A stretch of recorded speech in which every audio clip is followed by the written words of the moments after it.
11th hour diplomacy stalls as the crisis in Ukraine intensifies, while at home, the CIA is accused of spying on the U.S. Senate. I'm Amy Walter, in for Gwen Ifill, tonight on Washington Week. Cold War tensions escalate as Russia expands its military presence along the Ukrainian border. The president has made it clear there will be consequences if Russia does not find a way to change course. And we don't say that as a threat. We say that as a direct consequence of the choices that Russia may or may not choose to make here.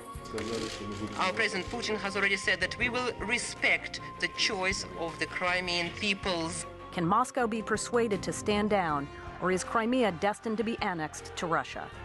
The CIA gets called out for allegedly spying on the Senate committee investigating its practices. The CIA did not ask the committee or its staff if the committee had access to the internal review or how we obtained it. Instead, the CIA just went and searched the committee's computers. When the facts come out on this, I think a lot of people who are claiming that there has been this tremendous sort of spying and monitoring and hacking will be proved wrong. We'll have the latest on the investigation, plus why a special election in Florida may become a case study for Republicans and Democrats heading into the 2014 midterms. Covering the week, Indira Lakshmanan of Bloomberg News, Ed O'Keefe of The Washington Post, and Susan Davis of USA Today. Award-winning reporting and analysis, covering history as it happens. Live from our nation's capital, this is Washington Week with Gwen Ifill. Once again, live from Washington, sitting in for Gwen Ifill this week, Amy Walter of the Cook Political Report. Good evening. Despite 6 hours of negotiations, the U.S. and Russia were not able to reach consensus today on the best path forward to end the crisis in Ukraine. That means a referendum vote on whether the Crimea region will join Russia will happen on Sunday as planned. Here's how Secretary of State John Kerry summed up his marathon meetings with Russia's foreign minister.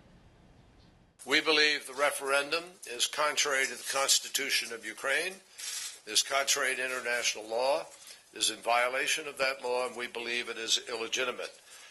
And as the president put it, illegal under the Ukrainian Constitution. Neither we nor the international community will recognize the results of this referendum. So, Indira, there are now 80,000 Russian troops on the border of Ukraine. What is Putin's endgame here?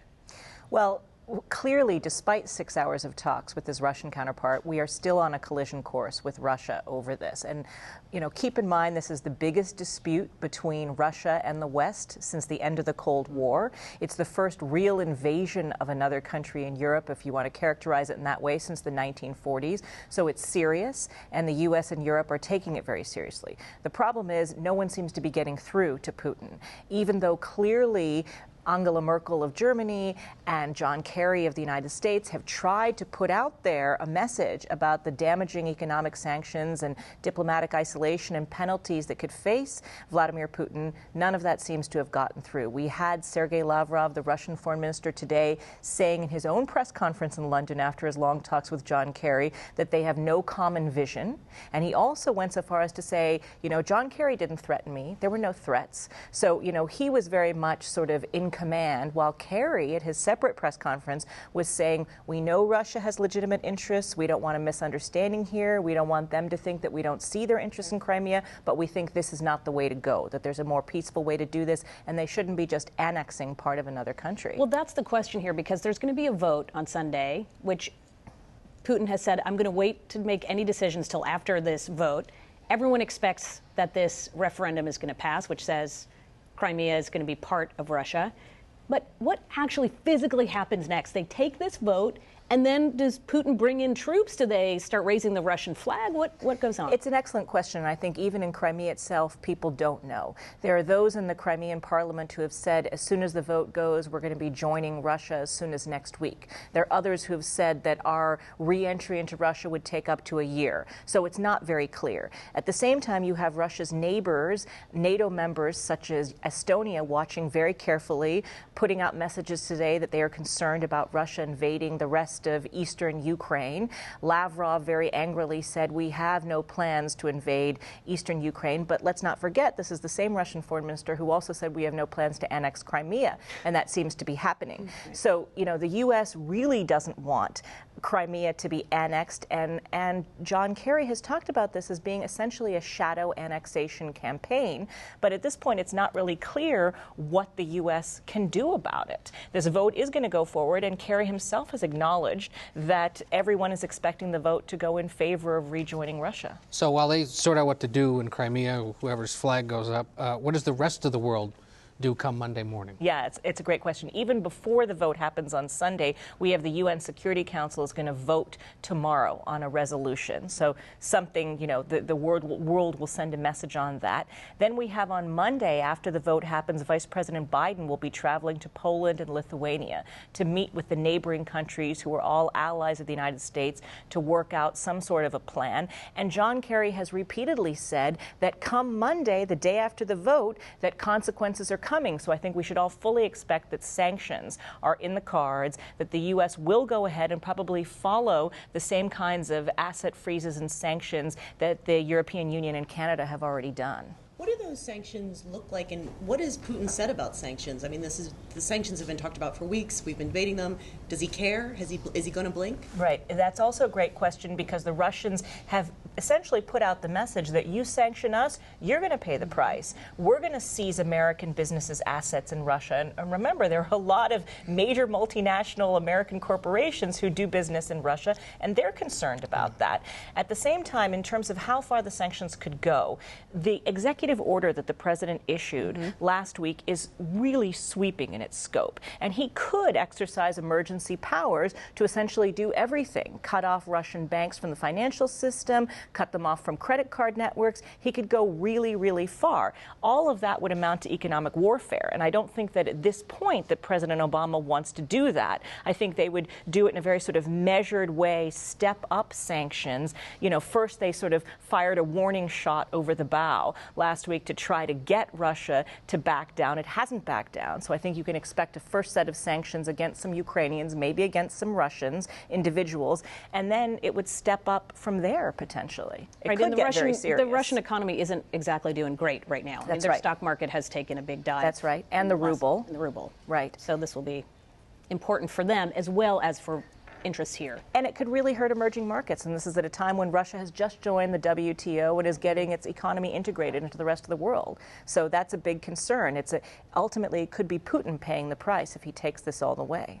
So we will wait to see whether or not he goes in shirt off on the horseback. On horseback. Okay, well, let's turn back to home here. In Capitol Hill this week, a war of words broke out on the Senate floor after Senator Dianne Feinstein accused the CIA of spying on the Senate Intelligence Committee. Here's just some of what the chairman of the committee had to say during her nearly 50-minute speech. Let me say up front that I come to the Senate floor reluctantly. Since January 15, 2014, when I was informed of the CIA's search of this committee's network, I've been trying to resolve this dispute in a discreet and respectful way. CIA Chief John Brennan rejected the statement, saying there could be, quote, nothing further from the truth. Now, the Justice Department is investigating the allegations.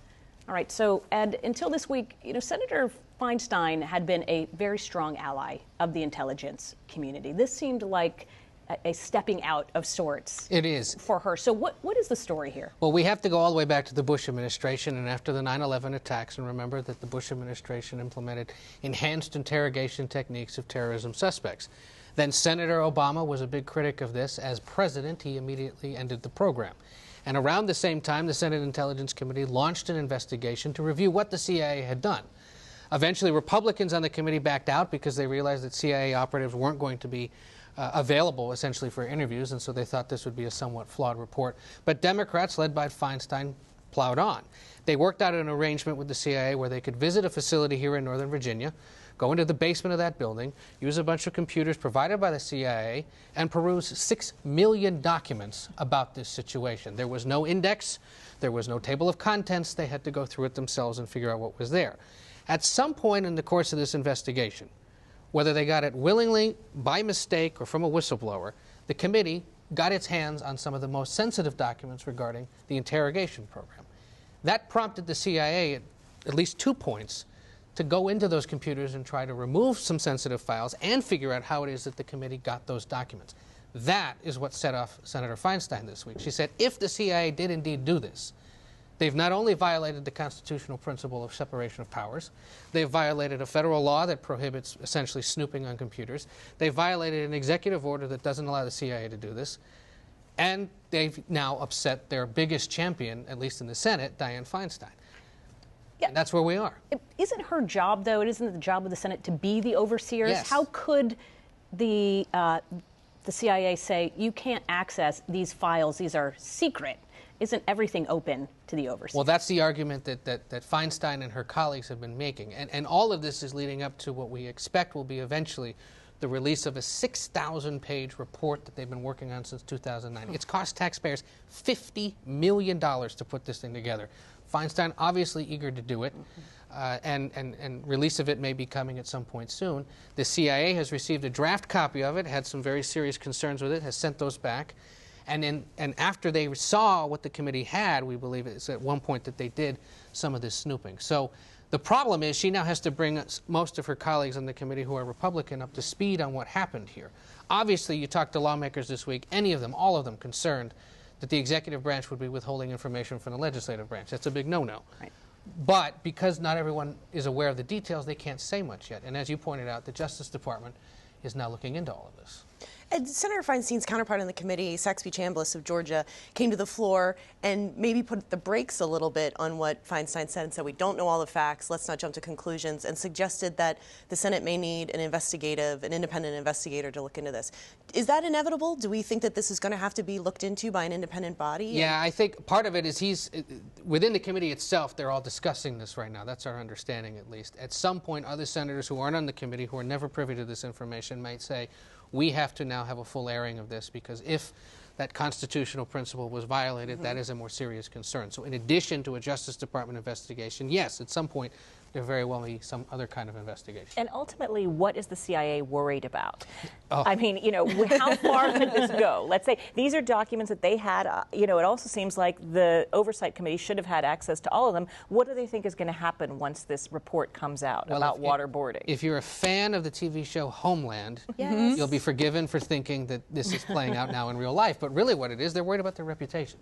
I mean, we know that this interrogation program was a black spot, if you will, in American history, and certainly for the CIA, you know, whether you agree with it or not, it is controversial and it has caused a lot of angst on Capitol Hill. So, you know, they are worried about all of that getting out there. They're also worried that some of those documents may have revealed actual sources of the CIA working overseas, and so there's concern that it could potentially violate some of their programs. That's, we believe, part of the reason why the agency came in, to make sure that they weren't getting that information. Could Gitmo get shut down as a result of this report? You think ahead to all the different things that could happen. I think, you know, first and foremost, somebody may be held responsible. John Brennan, who's lost a lot of confidence in his first year on the job, may be on the chopping block if President Obama feels that that's necessary. But yeah, conceivably, it could one day go all the way to actually closing the place where all of these detainees were held. And the White House seems to be sort of sitting on the sidelines right now. Do you expect that they're going to have to engage soon? Well, he engaged a little bit this week, the president did, because he said that he supports releasing the 6,000-page report. But remember that John Brennan worked alongside him in the White House. He's an agency veteran and now has been sent back. And the president's pretty close to him. He didn't suggest anything to say that the confidence has been shaken. But he did signal he's willing to see that report released. We expect a vote on that as early as the end of the month. You've got 7 Democrats on the committee. A vote to declassify the report. You've got a vote on it in the committee. There are 7 Democrats, 7 Republicans, and 1 independent, Angus King of Maine. He has signaled that he may be in support of doing this. Another swing vote to watch would be Susan Collins, who told me this week at least she's still looking at it, but she didn't rule out possibly voting to put it out there. All right. Well, we're going to turn to politics now, where Republicans scored a key victory in a hard-fought congressional race this week in Florida. It's getting a lot of national attention. The Republican David Jolly, a former lobbyist, won a district that President Obama carried in 2008 and 2012. Democrats insist low voter turnout was the key factor in the defeat. Republicans say the results are a referendum on the Affordable Care Act. Take a listen. I would attribute the win to the fact that our candidate was focused on the issues that were most important to the people in Florida 13, and that's the economy and jobs. Because the American people are still asking the question, where are the jobs? We're not going to be obsessed with this election because, as even the Republicans said, it does not define the environment. And even David Jolly said that. This district will be in play in November. So, Sue, you were down in Florida in this district a few weeks ago. Is this race a bellwether? I'm always hesitant to use the term bellwether in a special election, but we have learned some very important lessons from this race. This race served almost as sort of a campaign test lab for 2014. It was a really interesting mix of a swing district, been held by a Republican congressman, carried twice by a Democratic president, almost split evenly among Democrats, Republicans, and independents, and a disproportionate amount of older white voters who also tend to vote in higher proportions in midterm election years. So in that sense, it was a perfect storm for both parties to test their campaign messages, to see what worked, to try their get-out-the-vote operations. And in the end, we saw that Republicans came out on top. What was a couple of things that were very interesting about this. Now, it's been seen as a referendum on Obamacare. I think there is certainly more dynamics to this race, but I do not think you can deny that Republicans ran on a collective message that Obamacare is not working. It was not necessarily repeal, although the Republican candidate supports repeal, but that it was a message of dysfunctional government not working and being a check on Barack Obama. And that, I think, is going to be a very compelling message that we're going to hear from Republicans. The thing that Democrats need to be concerned about in this race is that while their message on Obamacare does appeal to a lot of swing voters, they like the let's fix it, let's keep the good parts, they like that insurance coverage has been expanded, their base is just lethargic. The people that they need to show up, young people, minorities, women, the people that are the coalition of the Barack Obama presidency, did not show up on Tuesday. And if these people do not show up in November, not only do Democrats already face almost no odds of taking back the House, but suddenly I think it makes a Republican takeover in the Senate seem much more possible after Tuesday's election than it did before. Yeah, and let's talk about that because the Senate races, if you look at where control is going to be determined, they're in districts, and they're in states that are a lot more Republican than this district in Florida. Yes. So how do Democrats hold on? Well, I think what you're going to see, and you see it a little bit already, of just trying to rile up the base. Senate Majority Leader Harry Reid recently has taken on a very strong tactic against the Koch brothers and outside money. And that is a message that I think you think, well, what if regular swing voters are living their lives, don't necessarily care about campaign finance stuff? But this is the kind of thing that rallies up the donor base, that rallies up Democratic base voters, and they are really just stoking the fires. I think we're going to see Democrats, the debate over income inequality, the minimum wage, sort of these wedge issues that we're going to hear more and more about because they need something to put fire under their voters to get them engaged and interested in the election. The other thing that was very interesting for Republicans in this race, we've talked so much about the data gap that Barack Obama and the 2008 campaign and what he was able to do. Do not underestimate that Republicans have really been able to close that gap. And I talked to Republicans that said this race to them was a test case for not only their get-out-the-vote operation, but their voter identification. And they are very pleased with what they saw. Alex Sink in early balloting, this is a little wonky, but it matters, she led by thousands of votes, and early balloting tends to benefit Republicans. So she started this race. The beginning of the night looked like she was going to maybe win this. Republicans turned out their voters. They got out on Election Day and they voted. And that is what Steve Israel needs to be worried about. Now, you can talk about Obamacare and not Obamacare, what you want it to be, but the people that are showing up, what it looks like as of Tuesday, are people that are not going to want to vote for Democrats. You mentioned the Koch brothers who run one of these large super PACs that's spending millions of dollars, mostly against Democratic incumbents this year. A lot of money dumped into this Tampa area district, in part because they hadn't seen a competitive race, I think, since, the 60s or so. But most of it was spent on the Democratic side. So what does this tell us sort of about their influence in these types of Well, what's interesting is you do see the outside coming in is leveling the playing field. Alex Sink had a very strong financial advantage as a candidate. She outraised him almost 3-1. She had a better organization. Outside money came in. They were split almost evenly, about $6 million, $12 million total on this race, $6 million each candidate. I think it's just more of a continuation of seeing that outside money groups are an unbelievable factor in these elections, and that candidates aren't controlling their message, and that if you don't have an ability, and we see the rise of Democratic groups because they realize if they don't respond to this outside money that Republicans started in 2010, then so the playing field in a way has almost been leveled, but influence of the outside money on both sides, you just cannot underestimate the magnitude of it. So is there any sign that the Democrats are actually doing something to get out their base? You talked about the young people, some of the minorities who are not as likely to go out for midterm elections, or can we just say today, can we declare it at this table that it's hopeless for the Democrats in the House? And this is the thing, you never know, because 6 months ago we were in the middle of a government shutdown, and if you looked at polling numbers then, you would have thought the Democrats were in a great position. Obviously, the Obamacare rollout has not played to their favor, but 6 months from now, could we be having a different conversation? I think it's possible. Elections are very fluid in this environment, but I think the healthcare message, I think, is one of the most, has one of the strongest staying powers. And I think the Democrats are reeling a little bit right now. They don't have a unified message. They're running in really difficult territory. And Republicans, in contrast, have a very unified message. All right. Well, thank you. Thank you, everyone around this table. We have to leave you a few minutes early tonight to give you the chance to support your local PBS station, which in turn supports us. But our conversation continues online on the Washington Week webcast extra. We'll talk more Ukraine, more politics, and tell you about former Massachusetts Senator Scott Brown's big announcement in New Hampshire today. That streams live at 8:30 Eastern Time and all weekend long at pbs.org/Washington Week. Gwen Ifill will be back next week. From all of us here, good night.